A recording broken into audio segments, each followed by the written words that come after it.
tipong kakasimula pa lang ng friendship, pero ramdam mo na agad ang spark. May pupuntahan talaga, di ba? Ang precious chika, Barson, ang tambalan ni na Barbie Fortes at Jameson Blake.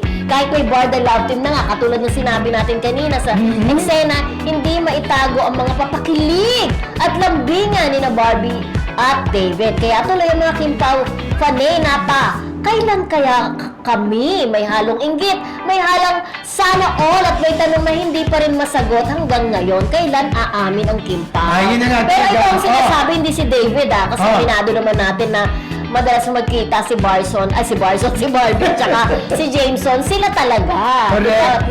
Sinabi nga natin dito sa ating programa na may nagsabi sa atin na sila na in real life. So, ang tanong ngayon ng mga Kim Pao fanay, baka daw maunahan pa, kakasimula pa lamang halos eh. Oo! Parang di ba nabanggit nga dito?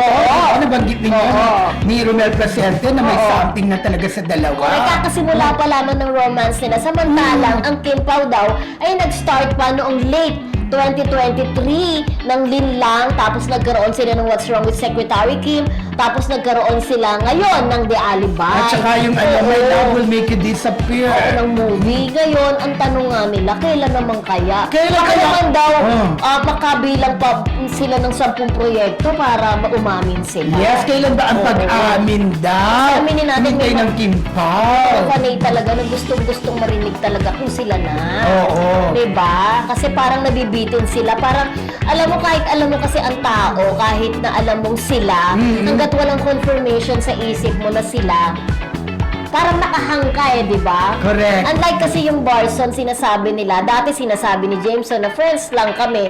Pero ngayon, nung tinanong siya, we're enjoying each other's company. Tapos, ano talaga ang status? Ang no comment. May ganun di ba?